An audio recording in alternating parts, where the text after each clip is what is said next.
সিকান্দার শাহ পর্ব ৭ এর প্রথম অংশ। ওয়েহাজু বেরেপটি। পুরো শরীর বরফের মতো জমে আছে মুনতাহার।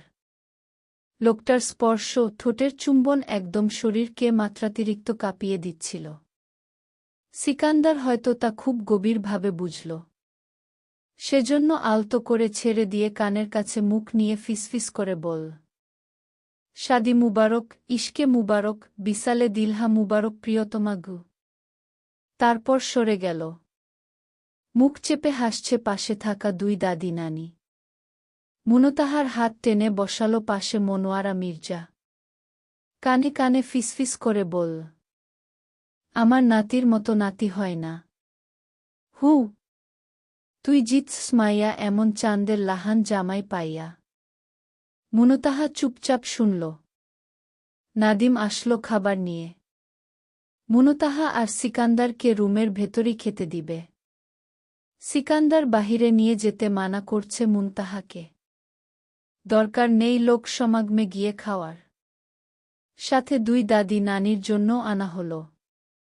মুনতাহা আর সিকান্দার পাশাপাশি বসেছে। তাদের দুপাশে নানি দাদি। বাহিরের প্যান্ডেল থেকে সুনেহরা আর লাবণ্য আগেই খেয়ে নিয়েছিল। দাদির ঔষধ নিয়ে এসেছিল সে সাথে করে। দুপুরের খাবার পর খেতে হয়। সেটা খাওয়াতেই মুনতাহার রুমে আসল।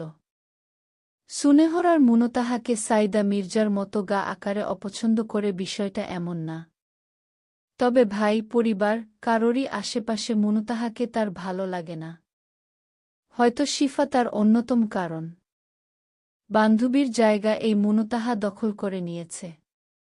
আরও একটা অপছন্দ হওয়ার কারণ, তার ছোট ভাইয়ের সাথে প্রেম করে এখন তার বড় ভাইকে বিয়ে করাটা খুবই বাজে লাগছে তার কাছে। বোঝাই যাচ্ছে মুনতাহা রিভেঞ্জ নিতেই বিয়েটা করতে রাজি হল। তা না হলে একজন আত্মমর্যাদা সম্পন্ন মানুষ কখনোই যে জায়গা থেকে প্রত্যাখ্যান করা হয়েছে সে জায়গায় এবার ফেরে না। সেখানে এই মেয়ে ফিরেছে। এতেই বোঝা যায় মেয়েটা ঠিক কেমন। আর তাছাড়া মুনতাহার পারিবারিক ব্যাকগ্রাউন্ডটাও তো আর ৫-১০টা পরিবারের মতো না। তার চাচার সেকেন্ড ওয়াইফের আগের ঘরের সন্তান। কতটা প্যাচের সম্পর্ক। মুনতাহা প্লেটে হাত নাড়াচাড়া করছে না খেয়ে। নিজের বিয়ের দিন পেটপুরে কি খাওয়া যায়? কত দুশ্চিন্তা তার মাথার ভেতরে। সিকান্দার ঘাড় বেঁকিয়ে তাকাল। কোনো সমস্যা হয়েছে মন? হকচকিয়ে গেল মুনতাহা। দুদিকে ঝড়ের বেগে মাথা নাড়িয়ে না জানাল। মুনতাহায় নানি সায়মা বেগম মাংসে কামড় দিয়ে বলল, নাত জামাই, তুমি খাওয়াই দাও আমার নাতনিটারে। তোমারে দেখে শর্মে খাইতেছে না। ও বাড়িতে যাওয়ার পর কোনো সময় না কোনো সময় খাবার দেয়, তার ঠিক ঠিকানা নাই। তুমি খাওয়াই দাও। সিকান্দার লোকমা তুলে মুনতাহার মুখের সামনে ধরল। মুনতাহা নিচু স্বরে বলল, আমি খাচ্ছি, আপনি খান। সিকান্দার হাত সরাল না। মুখের আরও কাছে নিয়ে গেল। মনোয়ারা মির্জা বললেন, ছ্যামরি খাচ না কেন? খা। আমার নাতি মুখের সামনে ভাত ধরে রাখছে। ফিরাই দিবি? মুনতাহা সিকান্দারের হাতের খাবারটা যখন মুখে নিবে ঠিক সেই সময় কানে আসল সিকান্দার বিসমিল্লাহ বলছে। মুনতাহা অবশ্য মনে মনে বলেছিল। সিকান্দার মাংস, রোস্ট, কাবাব এক এক করে ছাড়িয়ে ছাড়িয়ে মুনতাহাকে খাইয়ে দিচ্ছে। দাদি নানির খাওয়া শেষ।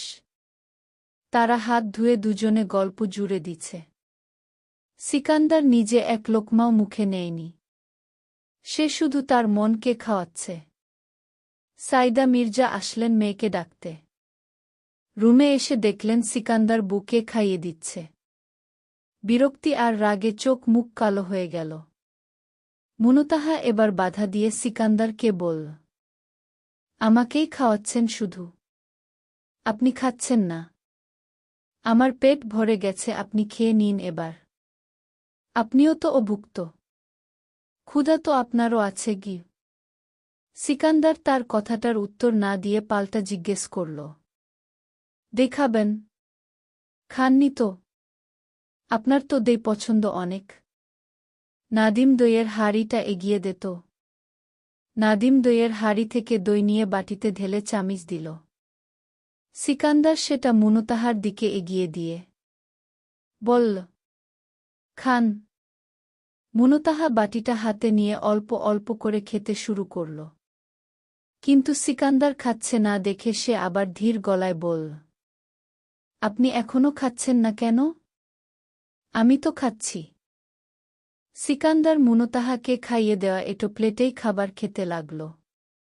সাইদা মির্জার গা ঘিন ঘিন করে উঠল সেটা দেখে। বুকে খাইয়ে দিয়েছে সেই প্লেটেই আবার নিজে খাচ্ছে। সাইদা মির্জা হলে তো কখনোই খেতেন না। সে জীবনে সেলিম মির্জাকে খাবার খাইয়ে দিয়েছে কি না সেটা নিয়েও সন্দেহ। সেখানে সেই হাত দিয়েই সেই এটো প্লেটে আবার খাবার খাওয়াটা ইয়াক টাইপের বিষয়। মির্জাকে ওষুধ খাইয়ে দিয়ে চলে গেছে সাইদা মির্জা আর সুনেহরা। সিকান্দারের খাওয়া শেষ হতেই নাদিমও এটো থালাবাসন নিয়ে নিচে গেল। ইলারা খেতে বসেছে। তাদের টেবিলে কাবাবের বাটিটা নেই। পাশ দিয়ে নাদিম যাচ্ছিল, ইলা তাকে না দেখেই বলল, আঙ্কেল কাবাবের একটা প্লেট দিয়ে যান এখানে গিয়ে। নাদিম দাঁড়িয়ে যায় আঙ্কেল ডাক শুনে। তার মতো এত হ্যান্ডসাম, ইয়াং, ড্যাশিং ছেলেকে কোনো চাচি আম্মা আঙ্কেল ডাকল সেটা দেখার জন্য ঘাড় ঘোরাতেই দেখল মিস থিলাকে। নাদিম সামনের টেবিল থেকে কাবাবের প্লেটটা এনে শব্দ করে টেবিলের উপর রেখে বলল, নিন চাচি আম্মা নিন। পেট ভরে খাবেন কিন্তু। আরও লাগলে আমাকে বলবেন। আপনার জন্য নিয়ে আসা হবে। ইলা মুখে গরুর মাংস নিয়ে ধন্যবাদ দেওয়ার জন্য মাথা তুলে তাকাতেই নাদিমকে দেখে ভরকে গেল। এই হান্ডু ছ্যামরা তাকে চাচি আম্মা বলল। ম্যানারলেস ছেলে একটা। আপনি আমাকে চাচি আম্মা কেন বলছেন? আমাকে কি চাচি আম্মাদের মতো লাগছে? চোখে সমস্যা? চশমা নিন তাহলে আমাকে কোন দিক দিয়ে আঙ্কেল লাগলো আপনার? বিয়ে করিনি, বাপ হইনি। আর আপনি আঙ্কেল বানিয়ে দিলেন। তো আমি কি তাহলে আপনাকে জানু সোনা জান ডাকব? অসভ্য। You too idiot. চশমা আপনার দরকার চোখে। মুখে আটা ময়দা লাগাতে গিয়ে হয়তো চোখেও লাগিয়েছেন। সেজন্য দিন দুপুরে এসব আবোলতাবোল বকছেন। আপনি তো ভারী অসভ্য। মেয়েদের মতো ঝগড়া করছেন আমার সাথে। আমি কি দেখেছি নাকি আপনি ওটা? আমি তো কোনো আঙ্কেল ভেবে বলেছি। টেনে টেনে লম্বা বানাচ্ছেন কথাটাকে। অতিথিদের সাথে কেউ এভাবে কথা বলে? নাদিম গ্লাসে পানি ঢেলে বলল, পানি খেয়ে অপমান সব ধুয়ে ফেলুন। মাথায় উঠে গেছে হয়তো। নাদিম চলে গেল। ইলা খাওয়ায় মনোযোগ দিল। রান্নাটা ভীষণ মজা হয়েছে। পলিথিনে করে খাবার নিয়ে যেতে পারলে ভালোই হতো। রাতেও খেতে পারত। সিমরান অর্ণব এক টেবিলে বসে খাচ্ছে। অর্ণবের গলা দিয়ে এই খাবার নামতে চাইছে না। এক্সের বিয়ে খাওয়া কজনের কপালে থাকে ভাই? সেই এক্স নাকি এখন তার ভাবি? এত সুন্দর একটা মেয়েকে শুধুমাত্র মায়ের কথার জন্য ছেড়ে দিতে হলো। ধুর, তার কিচ্ছু ভালো লাগছে না। এমন এক হাবাগোবা মেয়েকে বিয়ে করছে, তার সাথে অর্ণবের আকাশপাতাল তফাত। যদিও মুনতাহার সাথেও তার আকাশপাতাল তফাত ছিল। তারপরও তো তারা দুজন দুজনকে মানিয়ে নিয়েছিল।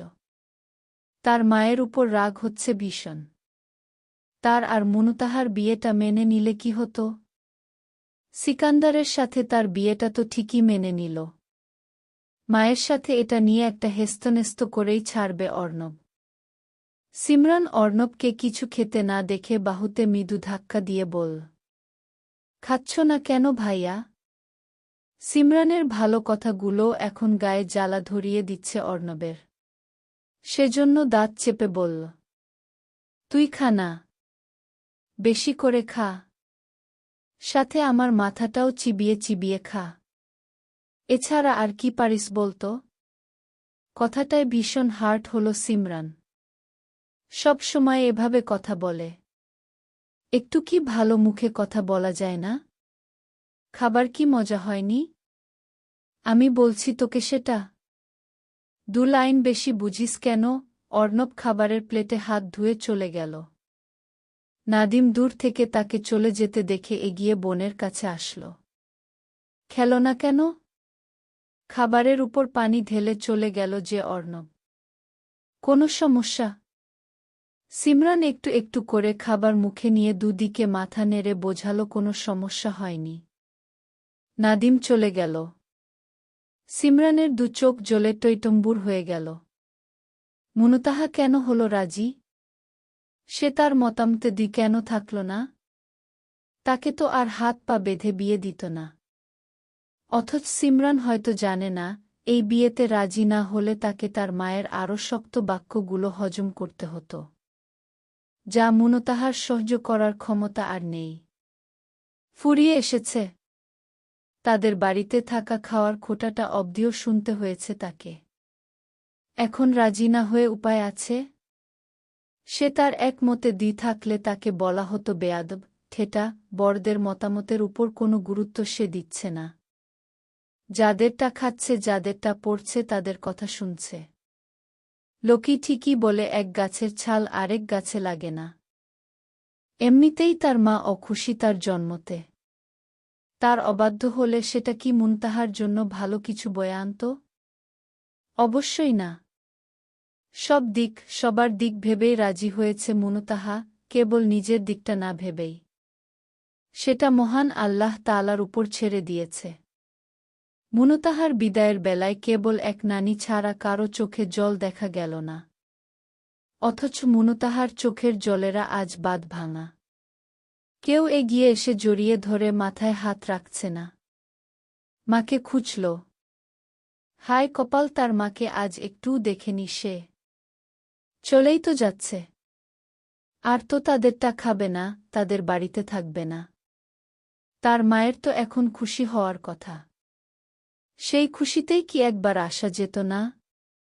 একটু মাথায় হাত রেখে দুটো ভালো মন্দের কথা বলা যেত না? বাহিরের মেয়ে ইলার পর্যন্ত চোখে জল চলে এসেছে। সেখানে তার জন্মদাত্রী মায়ের মুখ অবধি দেখা যাচ্ছে না। সিকান্দার একটু দূরেই দাঁড়ানো ছিল। বউ তার কেঁদে কেঁদে কি অবস্থা বানিয়ে ফেলছে। থেকে ফোনটা বের করে চাচিকে কল লাগাল। রিসিভ হতেই সিকান্দার বলল, আমার স্ত্রী আপনাকে খুঁজছে চাচি। একটা বার আসা উচিত ছিল আপনার। তার চোখে দিয়ে গড়িয়ে পড়া চোখের জল আমার জন্য কতটা যন্ত্রণাদায়ক জানেন তো সেটা? ওপাশ থেকে গম্ভীর গলায় ভেসে আসল, যে শুরু থেকে তার দুঃখের সময় পাশে ছিল না কোনো দিন। সে শেষ সময়ে এসে তার সুখের সময় পাশে থাকবে এমনটা ভাবাও তো বোকামি সিকান্দার। তুমি তোমার আমানত আজ বুঝে পেয়েছ। আমানতের খেয়ানত যে কখনো করবে না তা আমি জানি। তোমরা সুখী হও। দোয়া সর্বদা আছে গি। সিকান্দার দীর্ঘশ্বাস ফেলে শেষবার জিজ্ঞেস করল, তাহলে আপনি আসবেন না? না গি।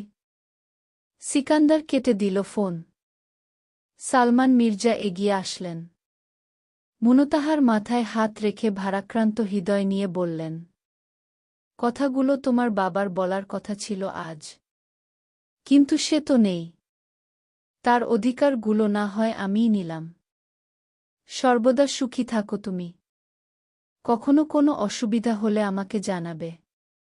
পাশে আছি। মুনতাহার কান্নার গতি বেড়ে গেল। সে কখনো সালমান মির্জাকে জড়িয়ে ধরেনি। আজ খুব জড়িয়ে ধরতে ইচ্ছে করল। কিন্তু ইচ্ছেটাকে দমিয়ে রেখে মুনতাহা কেবল বলল, আম্মুকে একটু ডেকে দিবেন আঙ্কেল? একটু দেখব। আজ একবারও দেখিনি। একটু ডেকে দিন। সিকান্দার এগিয়ে আসল। পাশে দাঁড়িয়ে বলল, আসবে না আপনার আম্মু? ফোন দিয়েছিলাম। মানা করেছে। মুনতাহা জানে তার মা এক কথার মানুষ। না যখন বলেছে তখন দুনিয়া উল্টে গেলেও সে আসবে না। খুব অভিমান হল এবার মায়ের উপর। মায়ের কক্ষের বন্ধ জানালার দিকে তাকিয়ে মনে মনে বলল, খোদা, এই যাওয়াই যেন আমার শেষ যাওয়া হয়। দ্বিতীয়বার যেন আমাকে আর এ বাড়িতে মায়ের সংসারে ফিরতে না হয়। অনেক জ্বালিয়েছি, আর না জ্বালাই। তার সংসারে আর কোনো ঝামেলা না আসুক আমার জন্য। আমাকে আর তার সামনে ভুলেও আসতে দিও না। এই অনুরোধটা অন্তত রেখো আমার গু। সেলিম মির্জা তাড়া দিলেন এবার। সাইদা মির্জাও বেশ বিরক্ত। অর্ণবটাও বিকেলের দিকে চলে গেছে রেগেমেগে সিমরানের থেকে শুনেছে। মুনতাহাকে নিয়ে গাড়িতে বসালো লাবণ্য। মুনতাহার নানি এগিয়ে এসে সিকান্দারের গা মাথা হাতিয়ে বলল, আমার নাতনিটারে কোনোদিন কোনো কষ্ট পেতে দিও না নাতজামাই। ছোট থেকে শুধু কষ্টই পেয়ে আসল। তুমি তার শেষ ভরসার জায়গা। তুমি তার হাতটা ছেড়ে দিও না কখনো। সিকান্দার চোখে ইশারায় ভরসা দিল। সে ছাড়বে না কখনো মুনতাহাকে। তারপর গাড়িতে উঠে মুনতাহার পাশে বসল। গাড়ি চলতে আরম্ভ করল। সেই সাথে মুনতাহার দোতলা বাড়ির জানালার সামনে দাঁড়িয়ে ময়না বেগম মেয়ের চলে যাওয়া দেখল। কান্না পেল নাকি তার? চোখ ঝাপসা হয়ে আসল যে। এমন একটা দিনই তো ঘটেছিল তার বিয়ের দিন। ঠিক এভাবেই জানালার পাশে দাঁড়িয়ে মায়ের বিদায় দেখছিল মুনতাহা। মুনতাহার নাক টানার শব্দ শোনা যাচ্ছে। বাকি সদস্যরা অন্য গাড়িতে। এ গাড়িতে কেবল ড্রাইভার, সিকান্দার আর মুনতাহা। সিকান্দার ঘাড় বেঁকিয়ে তাকালো মুনতাহার দিকে। আর না পেরে এবার বলল, আর কত কাঁদবেন বলুন তো? কাঁদতে কাঁদতে আস্ত একটা সমুদ্র বানিয়ে ফেলছেন। দেখুন রাস্তাঘাট ভরে গেছে। দেখুন না ঘি। মুনতাহার কান্নার গতি থেমে গেল। সে সত্যি সত্যি জানালা দিয়ে বাহিরে তাকাল। সিকান্দার সেটা দেখে হেসে ফেলল। মুনতাহা বুঝল লোকটা মজা নিচ্ছে তার কান্না নিয়ে। মজা নিচ্ছেন আপনি? এত বড় স্পর্ধা আছে নাকি আমার? তাহলে এভাবে বললেন কেন? কান্না পেলে কি কাঁদব না? আপনাকে কি কান্না করার মতো কোথাও নিয়ে যাচ্ছি?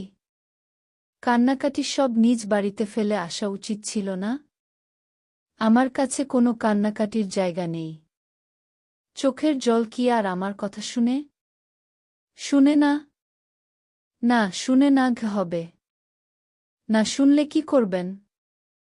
ছেড়ে দিবেন? কাকে? আপনাকে? মুনতাহা উপর নিচ মাথা ঝাঁকাল। হুই। সাথে সাথে সিকান্দার মুনতাহার ডান হাতটা ধরল প্রথমবারের মতো। মুনতাহা অশ্রু নয়নে তাকাল হাতের দিকে। সিকান্দার তার দিকে চোখ রেখেই বলল, এই যে আপনার হাতটা আমি বিসমিল্লাহি তাওয়াক্কালতু আলাল্লাহ বলে ধরলাম। ইন্না লিল্লাহি ওয়া ইন্না ইলাইহি রাজিউন বলার আগ পর্যন্ত ছাড়ব না, ইনশাআল্লাহ। নাগালে পেয়ে গেলে বিশাল আকাশকেও মানুষের কাছে অতিতুচ্ছ আর নগণ্য মনে হয়। সেখানে তো আমি মানুষ। আপনার নাগালেই এখন। করাই যায় তুচ্ছতাচ্ছিল্য, কি বলেন? এমনটা কখনোই হবে না। ভরসা রাখুন। মুনতাহা তাকাল সিকান্দারের দিকে। কথার খেলাপি করা মানুষ কিন্তু আমার ভীষণ অপছন্দের। আপনার অপছন্দ এমন কাজ সিকান্দার কখনোই করবে না। নিশ্চিন্ত থাকুন। সে ওয়াদা দিলে ওয়াদা রাখতে জানে, জানপ্রাণ দিয়ে হলেও। শক্ত করে ধরল মুনতাহার হাতটা সিকান্দার। সুখ, ভীষণ সুখ লাগে যখন সে মুনতাহার হাতটা ধরে। মনে হয় কোনো প্রশান্তির বাতাস এসে লাগে তার গায়ে। সিকান্দার চোখ বন্ধ করে সিটে মাথা রাখল। মুহূর্তটা অনুভব করল।